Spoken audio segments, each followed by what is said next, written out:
Abre comigo em Neemias. Nós estamos em Neemias desde a terça passada, domingo passado também. Nós queremos continuar aqui. Gente, terça passada comecei falando sobre o chamado de Neemias por Deus, né? Deus chamou Neemias com um propósito e ele tinha o coração em Jerusalém.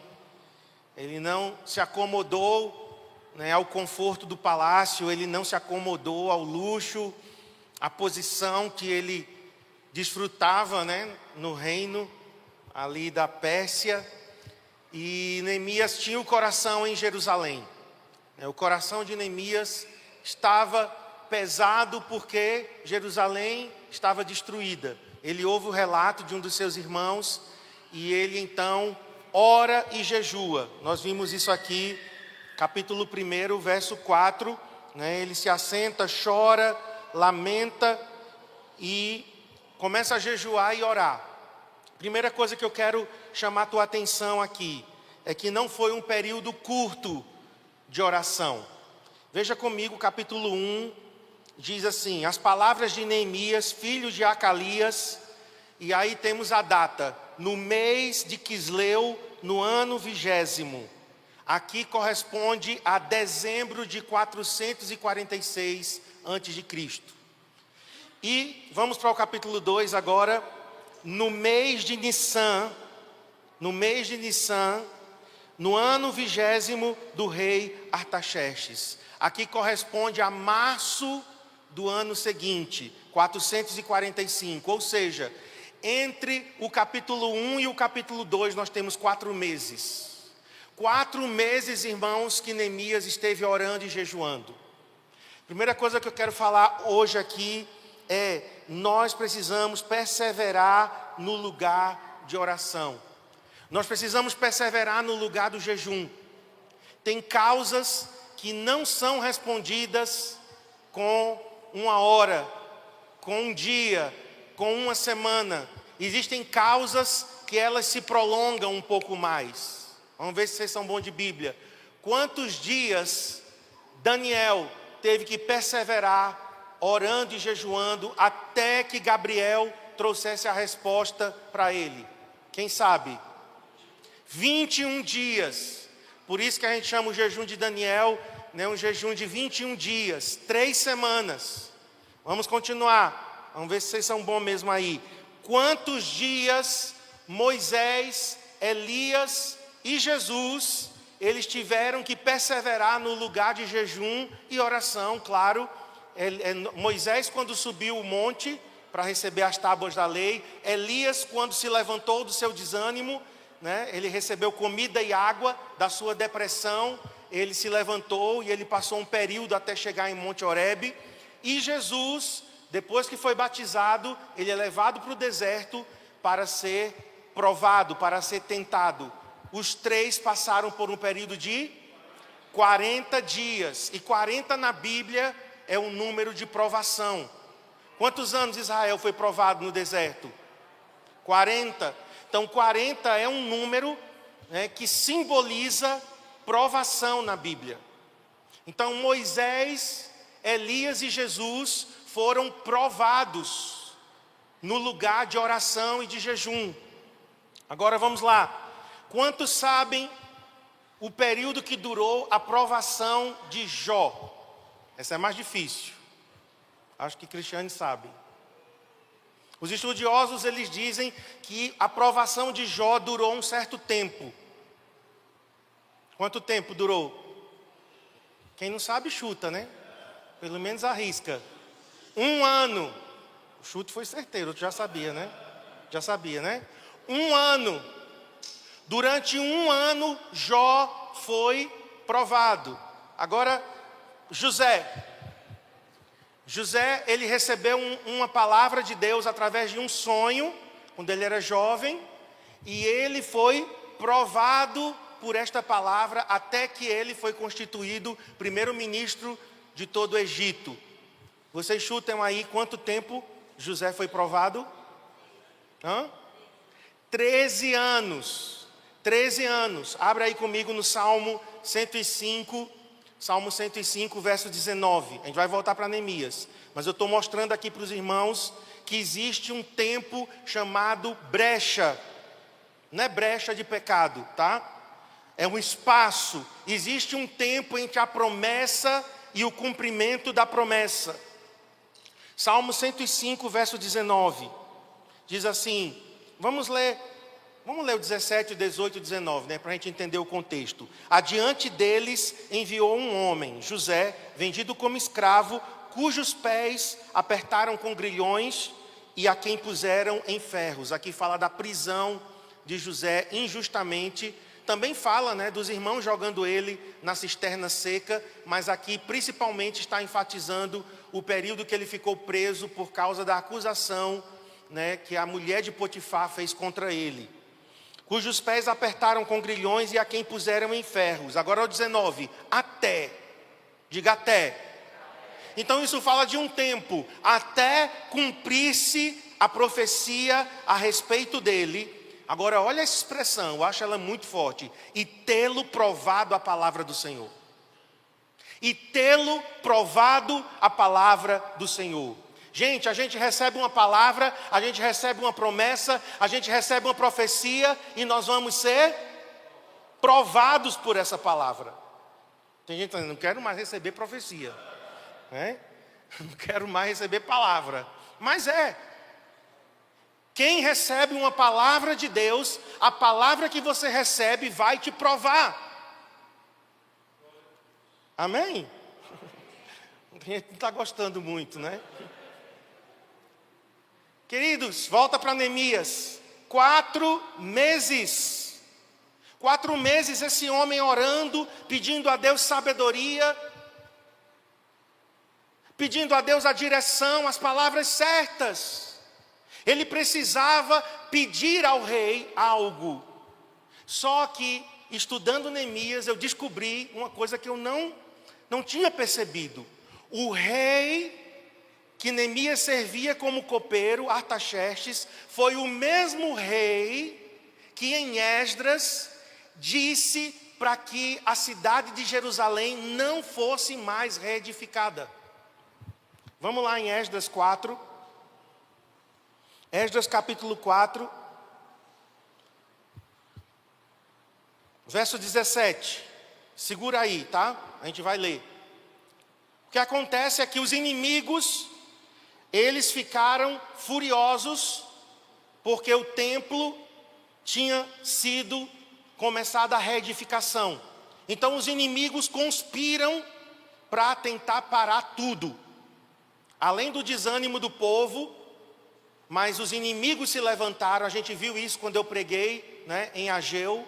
O povo ficou desanimado pela oposição e eles pararam. Então esses inimigos, eles mandam uma carta para o rei Artaxerxes. Primeiro, rei Artaxerxes primeiro é o rei que Neemias serve como copeiro. E olha a resposta do rei, vamos lá. 17, 4 de Esdras, né? Capítulo 4 de Esdras, 17 em diante. Então respondeu o rei ao pedido daquele pessoal que estava querendo que Jerusalém não fosse reedificada. Respondeu o rei: a Reum, o comandante, a Sinzai, o escrivão, e a seus companheiros que habitam em Samaria, como os restantes que estão além do Eufrates. Paz.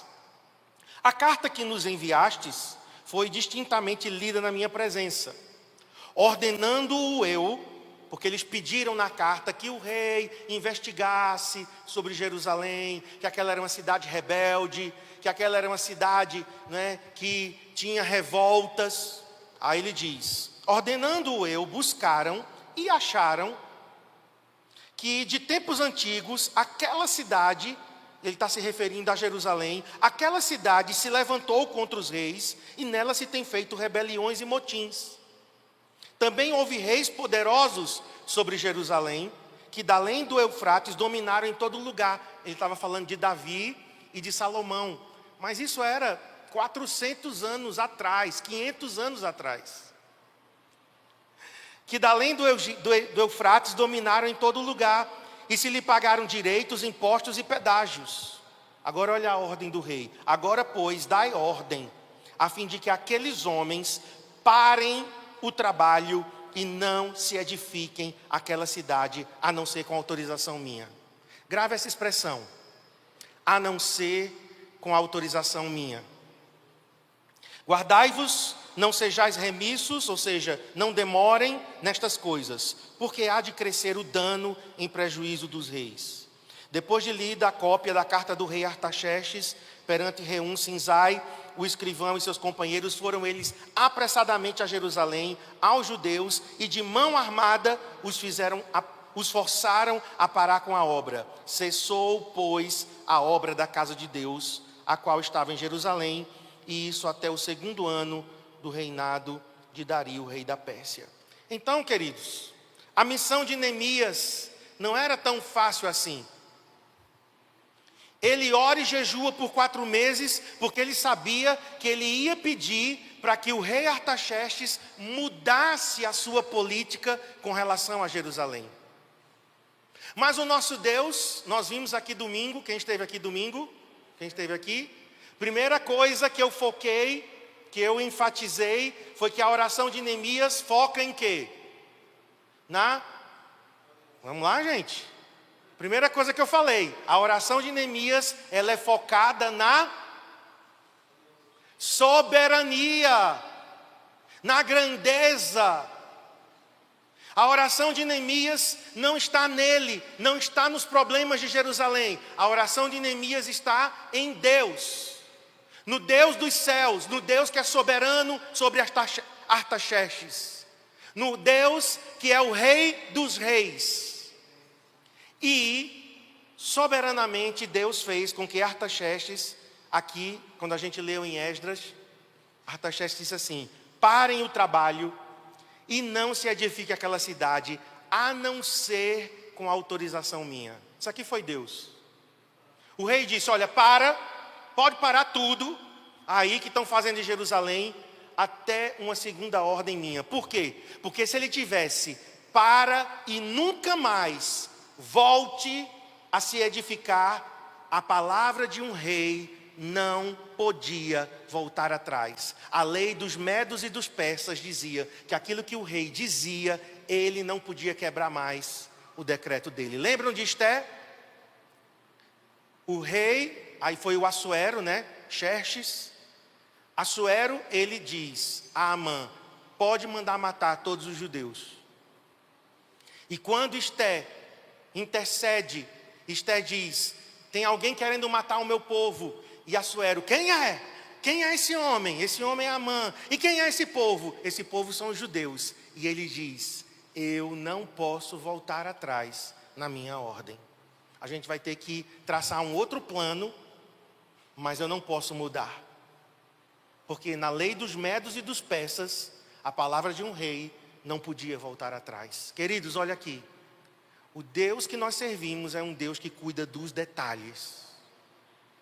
Deus, no decreto de Artaxerxes em Esdras, faz com que o rei diga assim: somente com autorização minha. Então Neemias se posiciona diante de Deus para dizer: Senhor, o rei Artaxerxes, anos atrás, mandou parar todo o serviço de edificação em Jerusalém. Agora eu vou pedir para ele me autorizar a eu voltar para Jerusalém e edificar aquela cidade, porque ele disse: somente com autorização minha. Então, Senhor, me dá graça diante desse homem. Sabe o que isso nos ensina, irmãos? Que quando a gente persevera em oração, quando a gente persevera em jejum por uma causa, e nós estamos em jejum, eu quero te desafiar a você engajar conosco nesse tempo de jejum e oração, por nós, pela igreja, pelo encontro.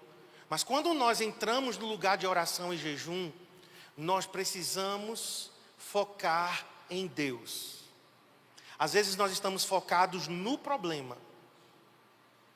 Falei isso domingo. Às vezes nós estamos orando só o problema.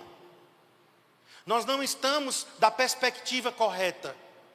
Porque se nós estamos assentados nos lugares celestiais com Cristo, isso significa o quê? Que nós estamos nos lugares celestiais em Cristo, olhando para os problemas que estão embaixo Mas às vezes parece que nós estamos assim, orando e vendo os problemas aqui em cima, e os gigantes muito grandes, e os problemas grandes demais. Alguém aqui já orou dessa forma? Você se sentindo minúsculo diante de um problema gigantesco?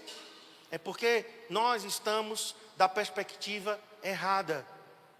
Nós estamos olhando de cima para baixo, e não estamos olhando de baixo.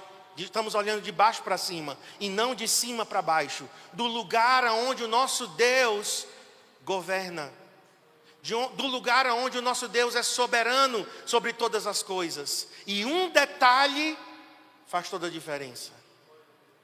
Quando nós oramos, irmãos, por nossas células, quando nós oramos pelas pessoas para que elas se convertam, né, quando a gente coloca causas assim diante do Senhor, como essa do encontro, nós estamos pedindo para que Deus marque pessoas, né, para que Deus ali, naquele lugar, Ele possa tocar em vidas, salvando, libertando, curando. Nós temos que entender que o nosso Deus é poderoso para fazer o impossível acontecer na vida de qualquer pessoa. Amém? Nós estávamos sábado, né, no casamento de Rafa e Yasmin, e eles já tinham nos falado, né? Que eles tomaram a decisão, eles já namoravam e tal, já tinha vários anos, mas eles tomaram a decisão no encontro com Deus de novembro. Eles tomaram a decisão de entrar em romance real, né, de santificar o relacionamento deles e colocar o Senhor, né, como centro do relacionamento. Ela estava decidida a acabar com o relacionamento se ele não quisesse. Eu não sei se você lembra que eles testemunharam aqui. Sábado passado nós estávamos lá, casando eles dois. E antes do casamento eu tinha conversado com ela aqui na terça-feira. E ela disse: pastor, Deus honrou a minha decisão no encontro com Deus. Porque Deus abriu portas, Deus fez milagres. Nós estamos casando, né? Deus realizou os sonhos do nosso coração. Está realizando, porque ela não tinha casado ainda. Deus está realizando os sonhos do nosso coração. Então eu creio, irmãos, que o encontro com Deus é um momento onde nós podemos ter uma poderosa colheita, onde nós podemos ter pessoas sendo marcadas e transformadas, destinos sendo selados, decisões sendo tomadas diante do Senhor. Amém? Quantas pessoas, né? Eu estou falando do encontro porque o nosso jejum também é pelo encontro, e nós precisamos focar nisso. Amém? Agora não só pode ser eu e Cristiane orando, pedindo e jejuando. Você tem que entrar conosco nessa guerra. Porque essa guerra não é nossa, é travada contra as trevas. E quem é que não quer que as pessoas sejam libertas, salvas e curadas? O diabo. Deus quer que as pessoas sejam libertas, curadas e transformadas. Mas Satanás, ele quer reter. E Daniel estava orando, e quando Gabriel traz a resposta, disse: Daniel, desde que você começou a orar, eu fui liberado para trazer a resposta. Mas enquanto eu estava vindo, no meio do caminho, eu fui interceptado pelo príncipe da Pérsia. E não era um rei humano. Gabriel é um anjo, um arcanjo, mensageiro de Deus. E Gabriel estava dizendo: eu fui liberado da parte de Deus para trazer a resposta, e no meio do caminho, um principado me interceptou. Um príncipe do reino das trevas. Um demônio de alta patente. Está claro, gente? Que o mundo espiritual é real. Gabriel estava trazendo a resposta desde o primeiro dia. Vamos lá, vamos confirmar se é isso mesmo, né? Para que eu não fale nada do que a Bíblia, né, não está dizendo. Abra aí, Daniel.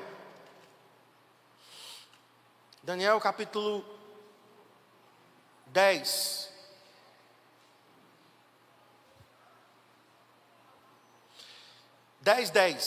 Eis que certa mão me tocou, sacudiu-me e me pôs sobre os meus joelhos e as palmas das minhas mãos. Ele me disse, porque Daniel estava, com o rosto em terra, Daniel tinha caído sem força nenhuma, né, os versos anteriores.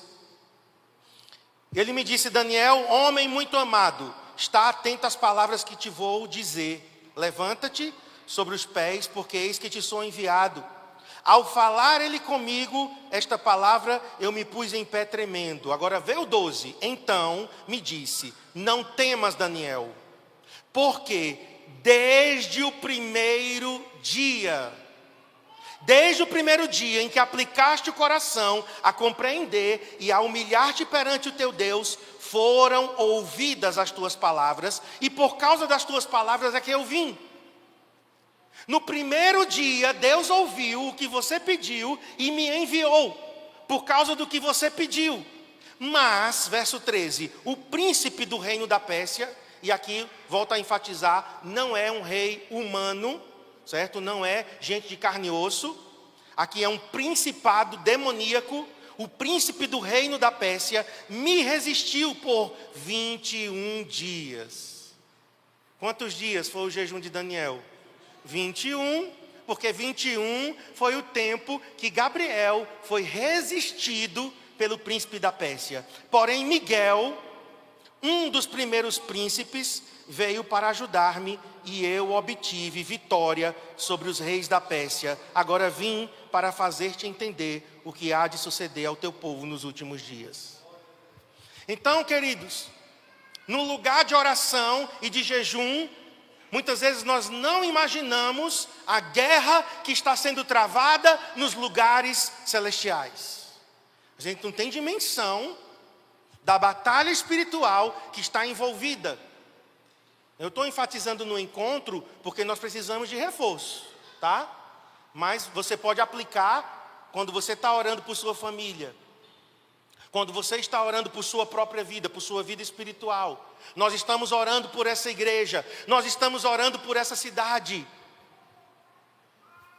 Esses dias eu estava orando, estava adorando, na verdade, né?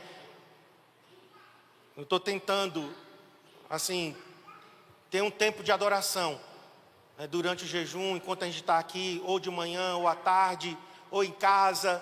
E eu estava no teclado e adorando. E o Espírito Santo me levou a interceder por Garanhuns. E o que eu senti no meu coração é que Deus, Ele recolheu as lágrimas de todos os servos dEle que passaram por esta terra, choraram por Garanhuns, pediram por Garanhuns, semearam com lágrimas. E o Senhor disse: aqueles que semeiam com lágrimas, outros, no caso porque eles já morreram, com júbilo ceifarão. Deus estava dizendo: Marcos, todos os missionários e pastores que passaram nessa cidade nos últimos 120 anos aproximadamente, os primeiros missionários que pisaram os pés em Garanhuns, há 120, 122, 123 anos atrás, eles aqui choraram, eles aqui oraram, eles aqui pagaram um preço, eles evangelizaram, eles foram nas casas, eles andaram pelas ruas.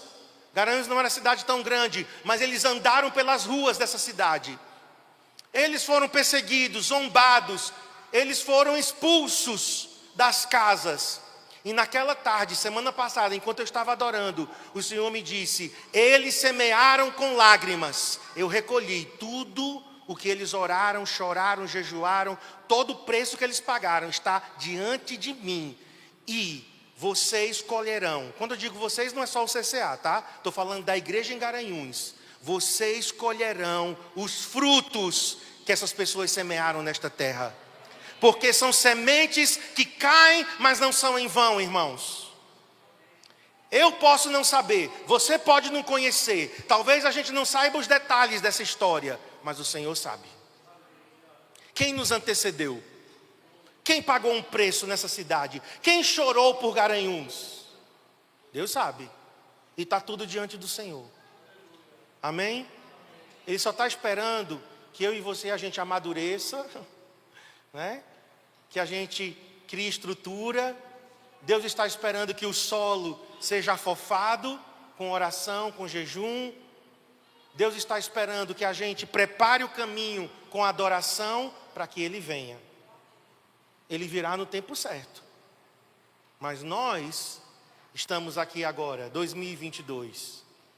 Nós estamos aqui, irmãos, e Deus está contando conosco. Amém? Você pode dizer ao Senhor, eis-me aqui? Então eu quero terminar. Nem comecei, né? Mas é assim, vamos lá.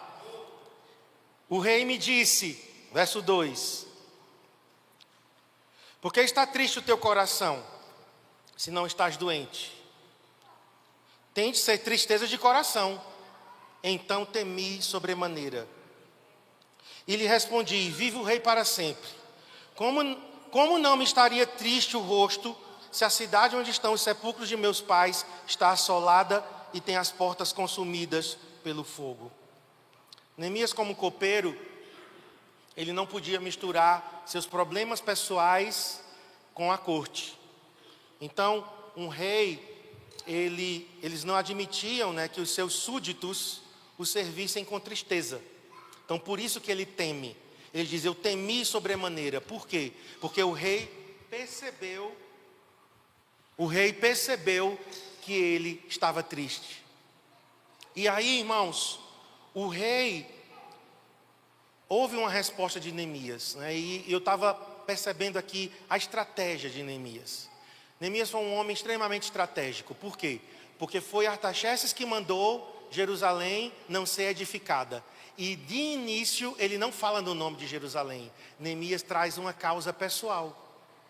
Ele diz assim: como eu não estaria triste se a cidade onde estão os sepulcros dos meus pais está assolada e tem as portas consumidas pelo fogo? Que sabedoria! E eu tenho orado por isso, irmãos. Deus precisa nos dar sabedoria. Deus precisa nos dar as estratégias. Porque é uma guerra estratégica. Amém? A guerra que nós estamos é uma guerra estratégica. Não adianta a gente bater de frente. Não adianta a gente forçar, né? Se forçar, as pessoas se chateiam, se magoam, se ressentem, né? Tem gente que trava.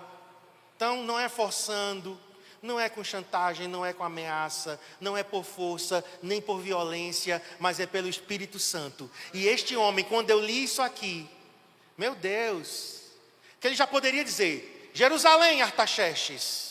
Não. Estrategicamente ele diz: minha tristeza é porque a cidade do meu coração está queimada. Artaxerxes, que cidade? Que cidade? Sabe, irmãos, nós precisamos pedir ao Senhor essa sensibilidade. Nós precisamos pedir ao Senhor as estratégias para conquistar as pessoas, para atrair as pessoas, para convidá-las ou ao encontro, ao culto, à célula. Como ter a chave de acesso ao coração das pessoas, conquistá-las, né? O pastor Eibe nos ensina isso. Conquista as pessoas para você, ganhe o coração delas. E depois, Neemias ganhou o coração daquele homem. O coração do rei estava nas mãos do Senhor dos céus e do Senhor Neemias. O coração de Artaxerxes estava na mão de Neemias. Neemias soube, irmãos, estrategicamente, mediu as palavras, falou na ordem certa. E no verso 4, o rei, com o coração já mole, né? Disse-me o rei: que me pedes agora? Que me pede? Só faltou ele dizer, igual a Assuero disse a Esther, né? Pede-me o que quiseres, porque até metade do reino eu te darei. Esther foi outra mulher. A gente assistiu semana passada o filme de Esther. Tem no YouTube, né, lá disponível, filme de Esther.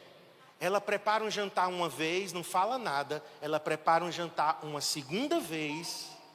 E na segunda vez é que ela então... E ela não vai direto ao assunto. Ela também leva para o lado pessoal dela, né? Estão querendo matar o meu povo. Do jeito que mulher não sabe dramatizar, né? Chorando. Oh, Assuerozinho, meu amor, estão querendo matar o meu povo. Como? Quem? Esse homem aqui. É esse aqui que é meu convidado. Amã. Sabe, irmãos, nós precisamos pedir essa sabedoria a Deus. Tiago diz, quem não tem sabedoria, peça a Deus, porque Deus dá liberalmente e não lança em rosto. Amém? E nós vamos orar por isso, pedindo a Deus sabedoria. Como conquistar o coração das pessoas, como falar da maneira certa, como ir ao encontro das necessidades das pessoas. E aí, Neemias diz assim, verso 5.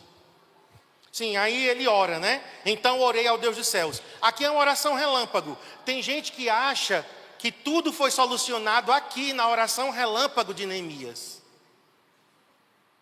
Não. Ele orou por 4 meses. Essa oração aqui é só, como a gente diz assim, o remate. Tá? Você conhece essa palavra remate? A alinhavada final, né? A cartada final. Quando ele para orar e diz, Deus, tudo que eu orei em 4 meses, tudo que eu jejuei, tudo que eu planejei, tudo que eu pensei, cada palavra que eu calculei é agora, Senhor. Certo? Porque tem gente que está querendo se acostumar só com oração relâmpago. Tem crente que é assim, não tem vida de oração, não tem vida de jejum, e quando vem o problema, ai Senhor, me abençoe. Tocou alguém aí? Não investe um tempo em oração e quer viver de orações relâmpagos. É o crente que quer viver, fala comigo, Senhor. Até mandinga. Fala comigo. Eu acredito que Deus fala, acredito, tá? Que Deus pode falar assim, aleatoriamente, acredito. Mas não é a forma usual, certo? Eu acredito que Deus pode falar com alguém assim, de botar o dedão e tal. Pode acontecer? Pode, porque Deus é Deus, então Ele fala e Ele faz do jeito que Ele quer, mas não é a forma usual. A forma usual é quando eu mergulho no livro dEle, quando eu medito na lei dEle, dia e noite, quando essa palavra vai entrando na minha vida, e quando eu preciso, ela se torna rema na hora certa. Amém? Mas não vivendo de leituras esporádicas, superficiais, como se fosse um sorteio, um lançar de sortes. Então Neemias faz uma oração relâmpago, mas com base em uma vida de oração, em um tempo gasto de oração. Então ele ora ao Deus dos céus e disse ao rei, se é do agrado do rei, olha de novo, as palavras certas. Ele aqui faz toda uma cortesia, toda uma diplomacia. Se é do agrado do rei, e se o teu servo acha mercê em tua presença, peço-te que me envies a Judá. Ou seja, ele estava dizendo, me envie ao lugar que anos atrás você determinou que não era mais para ser edificado nada lá. Me envie a Judá, a cidade dos sepulcros de meus pais, para que eu a reedifique. Então o rei, agora olha esse detalhe aqui, hein? Estando a rainha assentada junto dele. Não é por acaso isso aqui não, viu, irmãos? As rainhas, elas geralmente, elas não ficavam na corte o tempo todo. O rei ficava assentado no trono, dando suas decisões com os seus conselheiros. A rainha, ela era chamada de vez em quando. Ela não podia ir lá sozinha. Por isso que Esther teme entrar, sim, de supetão, porque ela não tinha sido chamada por 30 dias. Se a rainha estava sentada junto dele, o rei pediu, o rei solicitou, e alguns estudiosos dizem que o rei seguiu o que a rainha cochichou no ouvido dele. Rei, Neemias é nosso amigo. Atenda. Eu acredito, queridos, que uma mulher bem orientada por Deus pode fazer uma grande diferença na vida de um homem. Mas uma mulher desorientada pelo Satanás pode destruir a vida de um homem. A mulher sábia edifica a sua casa. A insensata, com as suas próprias mãos, a destrói. Estando a rainha assentada. Então, muito provavelmente, para isso ser registrado, esse detalhe que é insignificante. Mas não é. Por quê? Porque muito provavelmente aquela mulher teve a sua participação. Vamos orar? Fique em pé, por favor. Então, quando terminar, a gente vai ter os grupos de setor rapidamente, tá? E em seguida faremos a reunião com a equipe de trabalho do encontro. Então, se você vai trabalhar no encontro, você deve permanecer. Nós vamos passar uma lista para vocês assinarem. E teremos então a reunião. Vamos orar. Eu quero orar especificamente pelo que eu falei aqui. Para que o Senhor nos dê essa sabedoria, essa estratégia. Ore comigo agora, concorde comigo. Senhor, em nome de Jesus, nós pedimos a sabedoria, pedimos as estratégias dos céus. Senhor, eu sei que nós estamos em uma guerra, nós estamos em uma batalha, e a nossa batalha, ela é espiritual. Nós estamos batalhando pela libertação, pela salvação, pela cura. Nós estamos batalhando pela restauração de casamentos, de famílias. Nós estamos, Senhor, pedindo ao Senhor por vidas. Nós colocamos agora, Senhor, diante de Ti as nossas vidas, essa igreja. Nós colocamos as nossas células. Nós colocamos diante de Ti os nossos líderes. Nós colocamos diante de Ti, Senhor, os setores. Nós oramos agora também pelo encontro que está se aproximando. Senhor, dá-nos as estratégias. Nós oramos, Senhor, por essa sabedoria que vem do alto. Senhor, você disse que quem não tem sabedoria, peça, porque o Senhor dá. Toda boa dádiva, todo dom perfeito vem descendo dos céus, do Pai das luzes, em quem não há mudança nem sombra de variação. E nós precisamos de sabedoria, as palavras certas, como o Senhor guiou Neemias, palavra por palavra. Ele falou estrategicamente e o pedido dele foi aceito. Mesmo aquele rei tendo determinado coisas contra Jerusalém anos antes, mas agora o coração dele se inclina. Tu és o Deus dos céus e nós oramos agora por portas abertas para essa igreja. Nós oramos agora, Senhor, por salvação de vidas. Nós oramos, Senhor, ó Deus, pela restauração de vidas, cura e libertação, cura dos casamentos. Nós oramos, Senhor, especificamente pelos dias 27, 28 e 29. E nós pedimos, Senhor, naqueles dias, marque os corações, leve as pessoas certas que estão precisando de uma palavra, que estão precisando serem tocadas, como nós já ouvimos tantos testemunhos do que o Senhor fez já em encontros anteriores. Nós declaramos que esse encontro não vai ser diferente. Senhor, será o melhor encontro até agora. Eu sei que você tem coisas melhores, então eu declaro isso, Senhor. Dias que pessoas serão marcadas. Nós oramos pelas 50 mulheres, nós oramos pelos 42 homens. Colocamos diante de Ti essas 92 pessoas. Pai, oramos agora pedindo um por um. Ore por alguém agora, coloque o nome de alguém que você sabe que precisa ir para esse encontro, que você vai convidar, que você vai falar sobre o encontro, ou que é da tua célula. Senhor, nós colocamos agora nome por nome. Nós pedimos que cada uma dessas vagas possam ser preenchidas, porque eu sei que cada pessoa dessa é preciosa diante de Ti. Abençoamos esse encontro com o mover do Teu Espírito, como pedimos antes, Senhor, dessa reunião começar. Mais do que, Senhor, suprimento financeiro, nós oramos pelo suprimento espiritual. Nós oramos pela presença manifesta do Espírito Santo naquele lugar. Em nome de Jesus, amém. Amém. Então, Deus abençoe.